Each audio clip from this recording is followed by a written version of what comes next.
నమస్తే. ప్రస్తుతం మనతో పాటు ఉన్నారు పొలిటికల్ అనలిస్ట్ లింగంనేని శివరాం ప్రసాద్ గారు. సార్ నమస్తే అండి. నమస్తే. ఏపీ రాజకీయాలు ఎప్పుడు ట్విస్టెడ్‌గానే కనిపిస్తూ ఉంటాయి. రోజుకొక కొత్త మలుపుతో, సరికొత్త అంశంతో రాజకీయాలు ప్రముఖంగా తెర మీద కనిపిస్తూనే ఉంటాయి. మనం చూస్తూ ఉన్న నేపథ్యంలో. యాహ్! ప్రస్తుతానికి సాయి కృష్ణ మర్డర్ అంటున్నారు, చనిపోయాడు అంటున్నారు, లాకప్ డెత్ అంటున్నారు. ఏం జరిగిందో తెలీదు కాబట్టి, ఆ అబ్బాయి ఏమైందో ఇంకా మనకి తెలీదు కాబట్టి, క్లారిటీ లేదు కాబట్టి, మనం కూడా దాన్ని హోల్డ్‌లో చేసే మాట్లాడదాం. బట్ దీనికి సంబంధించి గవర్నమెంట్ అయితే సిట్ వేశారు. ఈరోజు సీఐ నాగరాజు గారిని అదుపులోకి తీసుకున్నారు. ఏం చెప్తారు మీరు? ఇప్పుడు ఒకటి మీరిందాక అంది కరెక్టే. అది చనిపోయాడా? కస్టోడియల్ వైలెన్స్‌లో హ్మ్. ఏమైంది? అంటే ఇంకా అది డిక్లేర్ అవ్వలా. క్లారిటీ లేదు మనకి. క్లారిటీ లేదు. అయితే ఒకటి మార్కాపురంలో ఇతన్ని తీసుకొచ్చారు. అతన్ని ఏది మన టాస్క్ ఫోర్స్ అరెస్ట్ చేసి తీసుకొచ్చారనే దానికి ఆధారాలున్నాయి. హ్మ్. వాళ్ళు తీసుకొచ్చి ఏం చేశారు? ఎవరికిచ్చారు?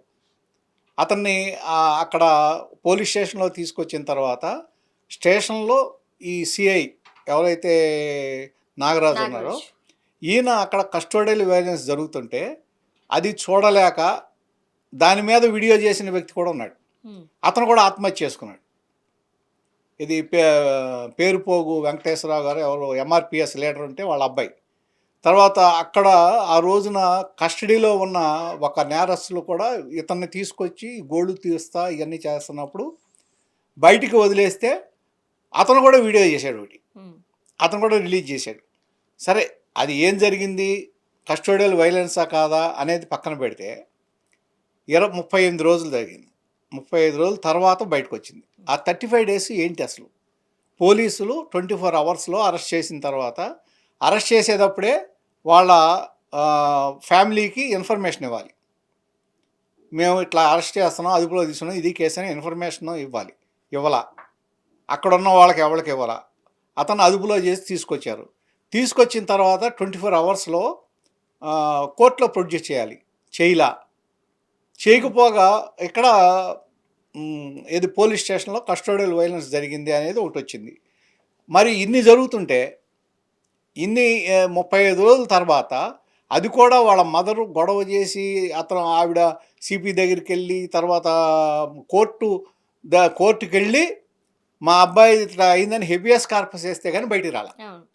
అంటే దీన్ని బట్టి ఎంత గ్రేవ్ మిస్టేక్ జరిగింది పోలీసుల వ్యవహారంలో, పోలీస్ స్టేషన్లో అనేది అర్థమైపోతుంది. హ్మ్. అంటే ఇక్కడ ఒకటి రైట్ టు లివ్ అనేది ఉంది. Article 21 of the constitution.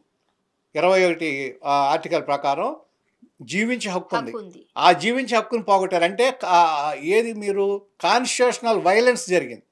Violation of constitution rights. ప్రాథమిక హక్కులు భంగం జరిగింది. హ్మ్. అంటే దాదాపు వీళ్ళు చేసింది ఎంత క్రైమ్ అంటే ప్రతి విషయంలోనూ వైలేషనే. దీన్ని ఏమని సమాధానం చెప్తారు దానికి? హ్మ్. పోలీస్ వ్యవస్థ ఏమని సమాధానం చెప్తుంది? అసలు ఎందుకు జరిగిందంత? ఒక మనిషిని తీసుకొచ్చి అంత టార్చర్ చేయాల్సిన అవసరం ఏముంది? దానికి ఏదో చెప్తున్నారు కొంతమంది. అతను 23 కేసులు ఉన్నాయి, అతను మంచాడు కాదు. ఓకే, ఒక క్రిమినల్ని ఎవడో సపోర్ట్ చేయడు. కానీ క్రిమినల్కి కూడా రైట్స్ ఉంటాయి. క్రిమినల్కి కూడా అతనికి పర్సనల్ రైట్స్ ఉంటాయి. ఇప్పుడు మన భారతదేశం మీద ఒక దాడి జరిగింది. మన సార్వభౌమత్వం మీద దాడి జరిగింది. ఎక్కడ? బాంబేలో. కసబ్ వచ్చి అంతమందిని నరమేధ చేశాడు. అతన్ని 2008లో జరిగితే 2010లో అతని మీద అతనికి డెత్ సెంటెన్స్ వేస్తే అది అమలు చేయడానికి 2012 వరకు పట్టింది. అంటే అతనికి అన్ని ఆప్షన్స్ ఇచ్చారు అతనికి. అతను అడిగిన ప్రతిదీ కోర్టు పరిగణనలోకి తీసుకుంది. లాస్ట్లో అతను ఊరి తీశారు. అంటే 4 సంవత్సరాలు పట్టింది. దానికి దాదాపు 26 కోట్లు ఖర్చు అయింది అతను చేయటానికి. మరి ఒక దేశం వేరే దేశస్తులు వచ్చి మన దేశం మీద దాడి చేస్తేనే అటువంటి మనిషినికే మనం న్యాయం చేసినప్పుడు, న్యాయ ప్రకారం వెళ్ళినప్పుడు ఒక నేరస్తుడు అని చెప్పి చేయటం అనేది కొంతమంది ఏదో ఊరేగింపులు చేస్తున్నారు. బుద్ధి జ్ఞానం ఉండాలి ఆ విధంగా చేయటానికి. అండ్ సీఐ నాగరాజు గారిని అదుపులోకి తీసుకునేటప్పుడు ఈరోజు ఉదయం జరిగిన హై డ్రామా చూసినట్లయితే అదే నిన్న కూడా నేననేది. అది కూడా ఫ్యాబ్రికేటెడ్ అయి ఉండాలి. అది. నిన్న కూడా ఎందుకంటే విజయవాడలో సీఐ నాగరాజు ఉండడం వల్లే విజయవాడ సిటీ అంతా కూడా శాంతి అంటే భద్రతలతో సరే ఓకే, ఉంది. సిఐ నాగరాజు రాకముందు ఎవళ్ళైతే సిపి ఉన్నారో, ఎవళ్ళైతే సిఐలు ఉన్నారో వాళ్ళందరూ ఇంపార్టెంట్సా? హ్మ్. చెప్పండి నాకు. వాళ్ళందరూ పనికిరానాళ్ళ? ఈయనొక్కడే ఏది శాంతి భద్రతలు రక్షించే వ్యక్తా? ఇప్పుడు ఎన్ని స్టేషన్స్ ఉన్నాయి విజయవాడలో? విజయవాడ మొత్తంలో ఇతను ఒక్కడేనా? మరి అతను ఉన్నప్పుడు ఇతను డీజీపీ చేసేయండి. మొత్తం రాష్ట్రంలో శాంతి భద్రతలన్నీ బ్రహ్మాండంగా ఉంటాయి. ఒకేసారి డీజీపీని చేయండి. అసలు అర్థం ఉండాలి కదా మనం సపోర్ట్ చేయటానికి. అతను చాలా జరిగినాయి అమ్మా. ఇప్పుడు ఒక అతన్ని అక్కడ గోదావరి జిల్లానా లేకపోతే మన ఉత్తరాంధ్రలో పోక్సో కేసు జరిగింది. ఒక ఒక చిన్న పిల్ల మీద అత్యాచారం చేశాడు. అక్కడ అతన్ని తర్వాత ఏదో చెరువులో పడిపోయిందంటే ప్రజలకి అనుకూలంగా ఏదో జరిగింది అక్కడ. అటువంటివి జరిగినప్పుడు లేకపోతే ఎన్కౌంటర్స్ జరిగినప్పుడు ప్రజల అభిప్రాయం ప్రభుత్వానికి అనుకూలంగా ఉంటుంది. అయితే ఏంటి ఎన్కౌంటర్ జరిగితే ఏం చేస్తారు? బాడీ అప్పచెప్తారు. ఇక్కడేంటి బాడీని కూడా మీరు కాల్చేసి అసలు దాన్ని ఆనుమానం లేకుండా చేసేసి వాళ్ళ యాషెస్ కూడా మీరు ఏది కృష్ణానదిలో కలిపేశారు అంటున్నారు కదా, వాళ్ళ మదర్ చెప్తుంది కదా. ఇవన్నీ చేశారంటే మీకు ఎంత ధైర్యం ఉండాలి? అంటే ఇప్పుడు మీరన్నట్టుగా సార్ కొన్ని సందర్భాలలో కొన్ని కేసులకు సంబంధించి పౌరులుగా ఉన్న మనమే అసలు ఇలాంటోళ్ళు బ్రతకకూడదు అవును. అనుకుంటాం. ఇప్పుడు హైదరాబాద్లో కూడా జరిగినాయి అటువంటి. అలాంటి ఇన్సిడెంట్స్ ఎన్కౌంటర్ చేసినప్పుడు అవును. కూడా సమర్థించేదే మనకి కనపడుతూ ఉంటది. ఇప్పుడు ఈ అబ్బాయి రౌడీ షీటరే కావచ్చు. డ్రగ్స్‌కి సంబంధించి అయితే డ్రగ్స్ సప్లై చేస్తున్నాడు. ఇవన్నీ అవును. ఉన్నాయి కదా! అసలు డ్రగ్స్ ఎలా వచ్చాయి? మనం అసలు అతన్ని ఒక్క 1% కూడా సపోర్ట్ చేయొద్దు. హ్మ్. కానీ అతనికి కొన్ని రైట్స్ ఉన్నాయి. అతన్ని ఆ రైట్స్‌ని మీరు చేతిలో తీసుకుంటానికి మీరెవరు పోలీసులు? ఇప్పుడు అతన్ని మీరు కస్టోడియల్ వైలెన్స్ చేశారు. ఏ మీరు రోజైతే ఎవరో ఎందుకు మీరు మనం చూశారు కదా! కోర్ట్ ఏమని ఇచ్చేసింది త్రిపుల్ ఆర్ గారి విషయంలో హ్మ్. ఆయన మీద కస్టోడియల్ వైలెన్స్ జరిగితే ఐపీఎస్ సునీల్ కుమార్ కోర్టుకెళ్తే ఏది ముందస్తు బెయిల్ కోసం చేస్తే ఏమని కామెంట్ చేసింది కోర్టు? ఉగ్రవాదులకిను మీకు ఏం తేడా లేదు. కస్టోడియల్ వైలెన్స్ చేసిన వాళ్ళు అలాగే దేశ సార్వభౌమత్వం మీద దాడి చేసిన వాళ్ళు ఒకటే. వీళ్ళిద్దరికీ ఏమీ తేడా లేదు. మీరు సరెండర్ అవుతారేమో ఆలోచించుకోండి అని చెప్పింది కోర్టు. హ్మ్. అంటే కోర్టు ఎంత సీరియస్ తీసుకుందో కస్టోడియల్ వైలెన్స్ చూడండి. ఇక్కడ కూడా ఇంతే కదా. కస్టోడియల్ వైలెన్స్ జరిగిందనే కదా. ఆరోపణలున్నాయి. కస్టోడియల్ వైలెన్స్ కన్నా కస్టోడియల్ డెత్ ఇంకా ఘోరం. ఇప్పుడు ఆ రోజైతే 8, 9 తేదీలున్నాయో, ఆ తేదీలకు సంబంధించిన ఫుటేజ్ ఇప్పుడు లేదు. అవును. మాయమైపోయింది. ఫుటేజ్ లేదు. ఆ! అక్కడ మీకు ఫుటేజ్ ఉన్నా లేకపోయినా ఒకటి పోలీస్ అరెస్ట్ చేసి తీసుకొచ్చారు. అది కరెక్ట్. దానికైతే సాక్ష్యాలున్నాయి కాబట్టి బయటకొచ్చి బయటకొచ్చింది. చెప్తున్నారు అది కాబట్టి, బయటికి లేకపోతే అసలు ఇది కూడా లేదు. అసలు ఎవరు ఎక్కడికెళ్ళాడో కూడా తెలీదని తెలీదు. అక్కడ చెప్పుండేవారేమో. మీకు ఎప్పుడైతే మార్కాపురంలో దొరికిందో, దొరికిన తర్వాత మొత్తం లింక్ వచ్చినాయి. హ్మ్. ఇప్పుడు ఇక్కడ నిన్న 2 రోజుల నుంచి ఒక సీఐకి అనుకూలంగా చేస్తున్నారు అంటే అసలు ఏమనుకోవాలి? అది ఎవళ్ళు చేయించినట్టు అదే అనుకోవాలి. కావాలనే చేయించినట్టే కదా. పురమాయించే అదంతా డెఫినెట్‌గా చేస్తున్నారా? ఒక 100 మందో, 150 మందో వచ్చి వాళ్ళేదో చేసినంత ప్రజలందరూ ఆ విధంగా ఉండరు. ఇప్పుడు ఒకటి ఇక్కడ రాజ్యాంగంలో 3 వ్యవస్థలున్నాయి. ఒకటి జ్యుడిషియరీ, 2 లెజిస్లేచర్, 3 ఎగ్జిక్యూటివ్. 3 వాటిల్లో కూడా ఎవరికి సంబంధించిన డిపార్ట్‌మెంట్. అంశాలు వాళ్ళకుంటాయి. ఒకళ్ళ దాంట్లో ఒకళ్ళు ఇన్‌ఫ్లుయెన్స్ అవ్వకూడదు. హ్మ్. కానీ ఇక్కడ ఏమైంది? ఈ ఎగ్జిక్యూటివ్ అంటే పోలీస్ వ్యవస్థ లీగల్ వ్యవస్థలోకి దూరిపోయింది. అంటే వీళ్ళే చర్య తీసుకుని వీళ్ళే శిక్ష వేసేశారు. అంటే ఒక కోర్టులాగా పోలీస్ వ్యవహరించింది. అదే విధంగా కుదురుతుంది. అంటే కాన్స్టిట్యూషనల్ వైలెన్స్ జరిగింది కదా ఇక్కడ. కాన్స్టిట్యూషన్‌కి వ్యతిరేకంగా జరిగింది కదా. అటువంటప్పుడు ఏం చేయాలి? ఇది ఏ విధంగా తీసుకోవాలి ఈ కేసుని చెప్పండి. అందుకనే అరెస్ట్ చేశారు నాగరాజుని. ఒకసారి మనం డే 1 నుంచి ఏం జరిగి ఉంటుంది అనే దాన్ని బట్టి చూస్తున్నట్లయితే ఒక భిన్నాభిప్రాయాలు వ్యక్తమవుతున్న వైనం మనం చూస్తూ ఉన్నాం. ఎప్పుడైతే సాయి కృష్ణని అరెస్ట్ చేశారు, దానికి సంబంధించి ఎవ్వరూ మాట్లాడలేదు. ఆ తల్లి ఒక్కరే మాత్రం బయటకొచ్చి స్టార్టింగ్ ఏమన్నారు ఆమె, "నా కొడుకు ఉంటే కోర్ట్‌లో హాజరుపరచండి. లేదంటే బాడీ అప్పచెప్పండి. చచ్చిపోయాడా? బాడీ ఇవ్వండి. లేదు మీరు చంపేసి తగలబెట్టేసారా? ఆ బూడిదన్నా ఇవ్వండి" అవును. అన్నారు. అవును. ఎవ్వరు స్పందించలేదు. మనం చాలా క్లియర్‌గా అబ్జర్వ్ చేసినట్టయితే గవర్నమెంట్ నుంచి గాని, ఎక్కడి నుంచి నోరు మెదిపిన సందర్భం అవును. చూడలేదు. జగన్మోహన్ రెడ్డి గారు వెళ్లి కలిసారు. అసలు ఏమైంది సాయి కృష్ణకి అని క్వెషన్ చేశారు. ఆ వెంటనే చంద్రబాబు నాయుడు గారు తల్లి గారిని పిలిపించుకున్నారు. చంద్రబాబు నాయుడు గారిని కలిసి వచ్చిన తరువాత తల్లిగారి మాటల్లో చాలా తేడా కనిపించింది. అండ్ తన వెర్షన్ నా కొడుక్కి న్యాయం జరిగింది అంటూ మాట్లాడారామె. వాళ్ళ మేనమామ మాట్లాడారు. ఇదంతా అయ్యేసరికి ఇది కాస్త పబ్లిక్‌లోకి వెళ్ళిపోయింది. ఇప్పుడు పబ్లిక్ అడుగుతున్నారు. రేపొద్దున మా పిల్లల పరిస్థితి ఏంటి? మా అంతే కదా! పరిస్థితి ఇప్పుడు ఏంటి? ఇప్పుడు ఇక్కడ అప్పుడు గవర్నమెంట్ చర్యలు తీసుకుంది. సిట్ వేసింది. సీఐ నాగరాజు ఈ కథంతా నడుస్తోంది. ఎలా చూడాలంటారు? అసలు మనం ఎక్కడున్నాం? అదే మనం ఇప్పుడు అదే నేను చెప్పేది. మనం కాన్స్టిట్యూషన్ రాసుకుని ఒక రాజ్యాంగం ఉన్న తర్వాత రాజ్యాంగ వ్యతిరేక చర్యలు వీళ్ళెట్లా చేస్తారు పోలీసులు? ఇన్ని రోజులైనా సరే ఎందుకు గవర్నమెంట్ స్పందించలేదు? అండ్ ఇక్కడ ఇంకొక ఇంపార్టెంట్ ఇంత పెద్ద విషయం అంటే ఒక లాకప్ డెత్ చేశారా? లేదు అనంటే జడ శ్రవణ్ గారు లాంటి వారు కూడా చెప్తున్నారు. హోటల్‌లో కూడా ఆ అబ్బాయిని ఇబ్బంది పెట్టారు. బస్ స్టాండ్‌లో అనాథ శవంలా పడేశారని చెబుతున్నారు కదా! ఒకటి. ఒక వెర్షన్ కూడా ఉంది కాబట్టి సీఐ ఒక్కరి వల్ల ఇదంతా అయిపోతుందా? అవ్వదు. ఎవరు హెల్ప్ చేయకుండా? వాళ్ళు ఖచ్చితంగా రాజకీయ అండదండలు ఆ ఉన్నాయంటారా? రాజకీయ లేవంటారా? ఆ స్టేషన్‌లో ఉండుంటుంది. స్టేషన్‌లో చాలామందికి తెలిసి ఉంటుంది. తెలియకుండా జరగదు. ఒక్క వ్యక్తి మూలం జరిగేది కాదు. తర్వాత ఎవరికీ తెలియకుండా జరుగుతుందనుకుంటే అది హాస్యాస్పదం. హ్మ్. అటువంటి విషయాలేంటంటే నార్మల్‌గా పోలీసులకి స్ప్రెడ్ అయిపోతుంది తొందరగా. పోలీసు వ్యవస్థే అటువంటిది. కాకపోతే ఇక్కడేంటి ఏ విధంగా ఇట్లా జరగటానికి కారణం ఏంటి? ఆవిడ ఎప్పుడైతే బయటపడిందో మీరిందాక అన్నారు కేసీఆర్‌ని మన జగన్మోహన్ రెడ్డి. దానికంటే ముందు ఎక్స్ ఎంపీ కేసీఆర్ నాని గారు రియాక్ట్ అయ్యారు ఫస్ట్. రియాక్ట్ అయ్యారు. ఆ! రియాక్ట్ అయ్యి ఆయన వెంటనే చంద్రబాబు నాయుడు గారికి, తర్వాత ఎన్‌హెచ్ఆర్‌సీకి వీళ్ళందరికీ లెటర్స్ పెట్టారు. ఏం జరుగుతుంది ఇదంతా చూడండి ఇక్కడ ఇదని. ఆ తర్వాత అంబటి రాంబాబు గారు పెట్టాడు. హ్మ్. అంబటి రాంబాబు గారు పెట్టింది అదొక పెద్ద జోకు. అంటే వైసీపీ కూడా సీరియస్‌గా తీసుకుంటలా కొన్నిటిని.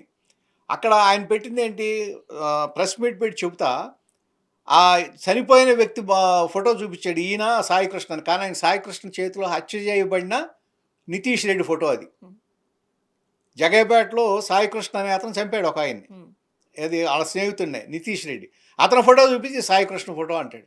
అంటే చిన్న విషయాల్లో కూడా వీళ్ళు కనీసం రీసెర్చ్ చేయకుండా ఏది పడితే అది మాట్లాడుతున్నారు. అంటే ఆ సీరియస్‌నెస్ పోతుంది. ఆ తర్వాత జగన్మోహన్ రెడ్డి గారు వచ్చారు. సరే చంద్రబాబు గారు రియాక్ట్ అయ్యారు. ఇయన్నీ సీరీస్ ఆఫ్ థింగ్స్ జరిగినాయి. అప్పుడు వరకు ఏది 23 కేసులున్నాయి అతని మీద. 23 కాదు 53 కేసులుంటాయి. 100 కేసులుంటాయి. మీరు అరెస్ట్ చేసి లోపల పడేయండి. ఎవరొద్దన్నారు? హ్మ్. లేదు ఎన్‌కౌంటర్ చేయాలని చేయండి. బాడీ అప్ చెప్పండి. మా మీద తిరగబడ్డాడు లేకపోతే మమ్మల్ని కత్తితో మమ్మల్ని దాడి చేస్తున్నాడు. మ ఇప్పుడు అల్లింది కూడా ఒక ఫ్యాబ్రికేటెడ్ స్టోరీ అంటున్నారు ఆ! కాబట్టి ఆత్మరక్షణ కోసం ఇప్పుడు మీకు ఒకటి ఆ రోజున మనం టోల్ గేట్ దగ్గర ఆహ్, ఒక డాక్టర్‌ని ఆ! చంపారు. అవును. అవును. ఆ రోజు అతన్ని ఎన్‌కౌంటర్ చేస్తే ప్రజలందరూ సంతోషించారు. ఎన్‌కౌంటర్ జరిగిందని సంతోషపడ్డారు. సీన్ రీకన్‌స్ట్రక్షన్ పేరుతో చేశారు. రీకన్‌స్ట్రక్షన్ పేరుతో అక్కడ జరిగింది. సరే ఏం జరిగిందో మనందరికీ తెలుసు. కానీ ప్రజల యాక్సెప్టెన్స్ ఉంది. అందరూ యాక్సెప్ట్ చేశారు. అట్లా చేసినా ఎవడేం అనుకోడు. కానీ ఇక్కడ జరిగిందేంటి? కుట్రపూరితంగా జరిగింది. ఒక మనిషిని తీసుకొచ్చి నేరస్తుడు కావచ్చు, ఇంకోడు కావచ్చు. అతని యొక్క మానవ హక్కుల్ని హరించేసి, కాన్స్టిట్యూషనల్ రైట్స్‌ని హరించేసి, అతని ప్రాథమిక హక్కులు లేకుండా చేసి, అతన్ని ఒకవేళ ఆవిడ చెప్పిందే కరెక్ట్ అయితే, అతని మదర్ చెప్పింది కరెక్ట్ అయితే, అక్కడ అతనికి కస్టోడియల్ వైలెన్స్ చేసి, అతన్ని అతి క్రూరంగా హింసించి, అక్కడ చనిపోయిన తర్వాత కనీసం చనిపోయాడని ఇది కూడా చేయకుండా ఇదంతా మనం మనం మనం చెప్పటం కాదు. ఎవరో చెప్పిన దాని ప్రకారం. బస్ స్టాండ్‌లోకి తీసుకెళ్ళి అనాథ శవం అని చూపిచ్చి, దానికి 2 రోజుల క్రితం ఏమైందో 2 రోజుల నుంచి అక్కడ పడుందని చూపిచ్చి, ఈ డాక్టర్ దగ్గర సర్టిఫికేట్ తీసుకొని, మున్సిపాలిటీ వాళ్ళని తీసుకొని అతన్ని కృష్ణలంక శ్మశాన వాటిలో దానం చేసి, తర్వాత యాషెస్ కలిపేశారు అని ఆరోపణ. హ్మ్. ఏది సాయికృష్ణ మదర్ చేసిన ఆరోపణ. ఇవన్నీ జరిగినాయి అంటే అంతకన్నా క్రూరత్వం ఏమన్నా ఉంటుందా? అది రేపు పొద్దున అది ఓన్లీ సీఐ నాగరాజు గారి వల్ల ఒక్కటే అవుతదా? అవ్వదు. రాజకీయ అండదండలు ఉన్నాయంటారా? అవ్వదు. లేవంటారా? రాజకీయ అన్నదంటే కాదు. ఎక్కడ ఎవరు అన్న దాంట్లోనే అసలు దీని వెనకమాల ఏముంది? ఇక్కడ ఇప్పుడు కొత్తగా ఏమొస్తుందంటే, ఇక్కడ జగ్గయ్యపేటలో ఈ నితీష్ రెడ్డి అనే అతనికి సాయికృష్ణకి జరిగిన దాంట్లో అది ఊరికే జరిగిన హత్య కాదది. హ్మ్. ఏదో ఒక ల్యాండ్ సెటిల్మెంట్ ఏదో ఒక ఆస్తి సెటిల్మెంట్ ఉంది. ఒక 25,00,00,000, 30,00,00,000 రూపాయలకు సంబంధించింది. దాంట్లో ఇతను తప్పుకోమంటే నేను తప్పుకోనంటే చంపాడు అనేది ఉంది. అదే సెటిల్మెంట్ మళ్ళీ ఇవాళ దీన్ని తీసుకొచ్చారు అనేది ఇంకొక మాట. హ్మ్. ఇంకొక అనుమానం వస్తుంది. ఏది ఆ సెటిల్మెంట్‌లోనే ఇక్కడ తీసుకొచ్చారనేది. రెండోది మీరు ఇన్ని చెప్తున్నారు. ఇది ఇతను ఏది కేసులున్నాయనేది ఇది ఓకే. కేసులున్నది. అతను సరైనోడు కాదు. నేరస్తుడే. రౌడీ షీటరే. రౌడీ షీటరే. పనికిరానాడే. అతను పోలీసు వ్యవస్థ అతను అదుపులో తీసుకుంటానికి, న్యాయ వ్యవస్థ అదుపులో తీసుకున్న తగినాడే. దాన్ని ఎవరు చేయరు. కానీ మీరు చేసింది అదా? మీరు ఏం చేయాలప్పుడు? ఇంతకన్నా పెద్ద ఇది లేదా? నేను ఇందాకే మీకు చెప్పా కదా! మీకు ఉదాహరణ కసబ్‌నే తీసుకొచ్చి మీరు 4 ఏళ్ళు పోషించింది. పవన్ కళ్యాణ్ గారు మాట్లాడుతూ, ఒక రౌడీ షీటర్ కాపు సామాజిక వర్గానికి చెందిన వ్యక్తి అయినంత మాత్రాన నేను సపోర్ట్ చేయాలా? దానికి పోలీసులున్నారు, ఎమ్మెల్యేలున్నారు, మంత్రులున్నారు. వాళ్ళు చూసుకుంటారు. అది నా పని కాదన్నట్టు మాట్లాడారు. నేను హోంమంత్రిని కాదు. ఈ అవును. వ్యాఖ్యలన్నీ చేశారాయన. కరెక్టే. కానీ ఓకే. హ్మ్. ఆ వ్యాఖ్యలు అంతవరకు మనం పెట్టుకున్నా అంటే అర్థం చేసుకున్నా, అసలు ఈ లాకప్ డెత్తో లేకపోతే ఒక మనిషిని తీసుకొనొచ్చి ఇట్లా చిత్రహింసలు చేసి చంపేయడం తప్పు అన్న మాట ఎందుకు పవన్ కళ్యాణ్ అదే గారు అంటున్నాను నేను. అనలేకపోయారు? చాలామంది ఎక్కడ పొరపాటు పడుతున్నారంటే, అది సాయికృష్ణ చుట్టూ తిప్పుతున్నారు దాన్ని. హ్మ్. అతను నేరస్తుడు కాబట్టి అతను ఇట్లా చేశారు. దాని చుట్టూ తిప్పుతున్నారు. కానీ ఇక్కడ అది కాదసలు. కాన్స్టిట్యూషనల్ వైలెన్స్ ఏం జరిగింది? రేపొద్దున ఎటువంటి సిటిజన్‌కైనా, ఎటువంటి పౌరుడికైనా ఇదే పరిస్థితి వస్తే, ఇదే విధంగా పోలీసులు ప్రవర్తిస్తే, ఎవడి ప్రాణాలకి మీకు గ్యారంటీ ఉంది? ఎవరికి గ్యారంటీ ఉంది? ఇప్పుడు 'త్రిబుల్ ఆర్' ఉన్నాడు. రఘురామకృష్ణరాజు గారు. ఆ ఎంపీ స్టేటస్‌లో ఉన్న అతన్ని తీసుకెళ్ళిపోయి కస్టడీ వైలెన్స్ చేసి దిక్కుమొక్కు లేని పరిస్థితి. ఆ రోజునే యాక్షన్ ఉంటే ఇవాళ ఇది జరిగేది కాదు. ఆ రోజున ఆ ఎంపీ మీద జరిగిన దాని మీదే కరెక్ట్‌గా గనక ఆ రోజున ప్రభుత్వం సైడ్ నుంచి యాక్షన్ ఉంటే, ఇవాళ ఈ పని చేయటానికి ఎవడో ధైర్యం చేయడు. మీకేం అవసరం? ఇప్పుడు ఈ నాగరాజు అనే ఆయన ఇతను సాయికృష్ణని అంత వైలెంట్‌గా ఇచ్చేయటానికి ఆయనకేం అవసరం? ఎందుకు చేసేది చెప్పండి? ఊరికే నేరస్తుడైతే ప్రతి నేరస్తుడిని ఇట్లా చేస్తున్నాడా? విజయవాడలో బోలెడన్ని బ్లేడ్ బ్యాచ్‌లున్నాయి. గంజాయి అమ్ముతున్నారు. వాళ్ళందరినీ తీసుకొచ్చి ఇదే విధంగా చేస్తున్నారా? బ్లేడ్ బ్యాచ్‌లని ఏమైనా చేయగలుగుతున్నారా? హ్మ్. ఇప్పుడు మా రైల్వే స్టేషన్ దగ్గర కృష్ణలంకలో అట్లాగే విజయవాడ వన్ టౌన్‌లో బ్లేడ్ బ్యాచ్ స్థైర్య విహారం చేస్తున్నారు రోడ్ల మీద. మరి మొన్న 2 ఏది విజయవాడలోనే రాత్రి పూట్ల ఇద్దరు యువకులు కార్లు గుద్దించుకుని మరీ సినిమా స్టైల్‌లో చేశారు. ఏం అవును. చేశారు ఆళ్ళందరిని? ఎక్కడున్నారో గూడా తెలీదు. ఏం చేస్తున్నారు? అటువంటివి జరగట్లేదా? మరి ఆళ్ళందరూ ఇదే విధంగా చేస్తారా? ఇట్లాగ చేస్తే ఇప్పుడు అసలు ప్రాణాలకి రక్షణ ఎక్కడిది? రెండోదేంటంటే పోలీస్ వ్యవస్థని మీరు మొత్తం ఏది చేసినా తప్పు లేదనే సర్టిఫికేట్ గనక ఇస్తే రేపొద్దున ఆ వ్యవస్థ మిగిలిన వ్యవస్థలను మింగేస్తుంది. ఇన్‌ఫ్లుయెన్స్ చేస్తది ఖచ్చితంగా. డెఫినిట్‌గా. అంటే స్వతంత్రంగా వ్యవహరించాల్సిన సంస్థలను కూడా వాళ్ళ పని వాళ్ళని అసలు వాళ్ళు, చేసుకోనివ్వకుండా వాళ్ళు యాక్చువల్‌గా వాళ్ళ వాళ్ళకున్న పరిమితులేంటి? వాళ్ళకున్న హక్కులేంటి? వాళ్ళకున్న అధికారాలేంటి? అదొదిలేసి శిక్షించే ఆళ్ళకి లేదు గదా! వాళ్ళు కోర్ట్‌కి అప్పజెప్పడం వరకే ఆళ్ళ బాధ్యత. అసల కొట్టకూడదు, సి బెదిరించేలాగా మాట్లాడకూడదు. అంటే అది కొన్ సినిమాలో చూపిస్తున్నారు ఈ మధ్యలో. ఆ! బెదిరింపు ఇయన్నీ లేకపోతే ఇప్పుడు చెప్పండి అనంటే పరుష పదజాలం అదే వాడకూడదు. పరుష పద్యాలం ఇయన్నీ వాడతారు. అయన్నీ పెద్ద అహా! కరెక్ట్ గాదు. ఏమంటారంటే ఇవన్నీ విరుద్ధంగా మాట్లాడేవి. బట్ అవునవును. నిజంగా మనం రాజ్యాంగబద్ధంగా వెళ్ళామంటే అవన్నీ చేయకూడదు. రాజ్యాంగబద్ధమని గాదు. దాంట్లో కొన్ని రైట్స్ ఉన్నాయి. హ్మ్. మీరు చేయాల్సిన విధంగా చేయొచ్చు. వాళ్ళని కూర్చోబెట్టి మాట్లాడుతుంటే వచ్చేస్తాయి బయటికి. కొన్ని కొన్ని వాళ్ళ కాకపోతే ట్రీట్‌మెంట్ ఏంటి వాళ్ళకుంటదిలెండి. వీళ్ళేం చేస్తున్నారంటే క్రిమినల్ మీద ఎక్కువ దృష్టి పెట్టకుండా ఎంతసేపు ట్రాఫిక్ వైలెన్స్‌లో కొంతమంది, హ్మ్. లేకపోతే వాళ్ళేంతో ఈట్లి మీద లేకపోతే చిన్న చిన్న కేసులు పొలిటికల్ ఇన్‌ఫ్లూయెన్స్ లోబడుతున్నారు. పొలిటికల్ ఇన్‌ఫ్లూయెన్స్ లోబడి వాళ్ళేం చెబితే అది రాజకీయ నాయకులు ఏం చెబితే అది చేత్తానికి అలవాటు పడిపోతే, రేపొద్దున ఇంకో ప్రభుత్వం వస్తే వాళ్ళు చెప్పించేసి, ఈళ్ళొస్తే ఈళ్ళు చెప్పించేసి, అల్టిమేట్‌గా ఏమవుతుంది రాజకీయ నాయకులు అనుకుంటున్నారు మేము చెప్పింది చేస్తున్నారని. కానీ అధికారం పోతే వీళ్ళు మళ్ళీ వాళ్ళకి ఎంతలోకి పోతున్నారో ఈళ్ళు ఆలోచిస్తలా. అంటే అల్టిమేట్‌గా అప్పర్ హ్యాండ్ ఎవరిదవుతుంది? పోలీస్ వ్యవస్థదయ్యి, పోలీస్ అధికారులదయ్యి ఒకసారి వీళ్ళు, ఒకసారి వాళ్ళు. హ్మ్. ఆ విధంగా వస్తుంది తప్ప ప్రయోజనం ఎవరికి చేకూరుతుంది? ప్రయోజనం పోలీసులకు చేకూరుతుంది. ఎవళ్ళైతే మీరు మే ఎవళ్ళైతే ప్రజల దృష్టిలో కరెక్ట్‌గా ఉండాలో, ఎవరైతే ప్రజలకు రక్షణ కల్పించాలో, వాళ్ళు ఆ పని చేయకుండా, ఆ పని మానేసి, రాజకీయ నాయకులు చెప్పిన పని రాజకీయ నాయకులు మెప్పించడానికి, లేకపోతే అధికారంలో ఉన్నోళ్ళని మెప్పించడానికి ప్రయత్నం చేస్తే, ఇటువంటియే జరుగుతాయి. ఇటువంటి ఫలితాలే వస్తాయి. ఇప్పుడు తల్లిగారి వెర్షన్ కొంచెం చేంజ్ జరగడం చూసిన తర్వాత, నా కొడుక్కి న్యాయం జరిగిందన్నట్టుగా మాట్లాడిన తర్వాత, కొన్ని క్వెషన్స్ ఒస్తున్నాయి. ఆమెను భయపెట్టారా? బెదిరించారా? లేపోతే తాయిలాలు చూపించారా? ఎట్లా అంటే తల్లిని భయపెడతాం, బెదిరించడం అంటే ఏముంటుంది ఆవిడని బెదిరించేది? ఆవిడ పొడికపోయాడు. ఏముంది ఆవిడే ఏజ్డే. నీ కొడుకు ఏంటి ఎలానూ పోయాడు. ఇంక మేము అంటే అది అవ్వదు అట్లా కాబట్టి మీకు నేను ఇది చేస్తాం, అది చేస్తాం అని ఏమన్నా అంటే కొంత చెప్పారా? వాళ్ళకేదో ఫ్యామిలీకి బెనిఫిట్స్ ఇస్తామని ఉంటారు. డెఫినెట్‌గా గవర్నమెంట్ తరఫున చేస్తారు కదా! అది. అది ఓపెన్‌గానే చేస్తారు. ఏది ఈడ తప్పు జరిగింది కాబట్టి ప్రభుత్వం తరఫున చేస్తాం అనేది చేస్తారు. అయితే ఏంటంటే ఇప్పుడు మొత్తం వ్యవస్థలో ఎనకమాల ఎవరో ఉండుంటారు. కానీ బలైపోయింది ఇవాళ ఈ నాగరాజు అనేసి ఖచ్చితంగా అతను బలైపోతాడు. నేను ఆ రోజున రఘురామకృష్ణరాజు గారి మీద జరిగినప్పుడు కూడా కస్టడీ వేసి ఆ రోజునే నేను ఒక వీడియో నాది పర్సనల్ వీడియో రిలీజ్ చేశాను. ఎవళ్ళైతే చేశారో ఈ పని వాళ్ళు ఏ రోజునైనా సరే శిక్ష పడుతుందని. ఇవాళ సునీల్ కుమార్ కానీ అతను ఏది బీహార్ క్యాడర్ సునీల్ కానీ ఇవాళ ఏమవుతుంది కోర్టు సరెండర్ అయిపోమని చెప్పింది కదా వాళ్ళకి. ఇవాళ తప్పించుకోవడానికి అంత తేలిక కాదు. అసలు మీకేం అవసరం? మీకేం అవసరం? మీరు వైలెన్స్ కస్టడీ వైలెన్స్ చేసే అవసరం మీకేంటి? వాళ్ళు తీసుకుని మీరు కోర్టుకి అప్పచెప్పండి. కోర్టులో ప్రొడ్యూస్ చేయొచ్చు కదా అన్నీ. ఆ పని చేయకుండా వీళ్ళని ఇటువంటి పనులు చేస్తా పనికిరాని పిచ్చి కేసులన్నిటినేమో అంటే పెద్దగా వినిపిస్తున్న ఆరోపణ ఏంటి అంటే డ్రగ్స్‌కి సంబంధించి ఏదో ఒక లిటిగేషన్ సాయికృష్ణ దగ్గర ఉంది. పెద్దవాళ్ళ పేర్లు దాంట్లో ఉన్నాయి. సాయికృష్ణను వదిలేస్తే ఆ పేర్లు బయటకొస్తాయి కాబట్టి వాళ్ళకి ఇబ్బందికరమైన పరిస్థితులు కాబట్టి ఇతన్ని అడ్డు తొలగించుకున్నారు అనేది గట్టిగా వినపడుతున్న మాట. అంటే డ్రగ్స్ సప్లై చేసే అంత ఇది అది ఉంటే అంత సంపాదన ఉంటే అతను ఈ పని చేయడు కదా! హ్మ్. అంత అంత రిచ్ కాదు. అదేదిగా చిల్లరతనంగా అవును. చిల్లర దొంగతనాలు తప్ప డ్రగ్స్ వీటిలోకెళ్ళే అంత కెపాసిటీ ఉందని నేను అనుకోను. హ్మ్.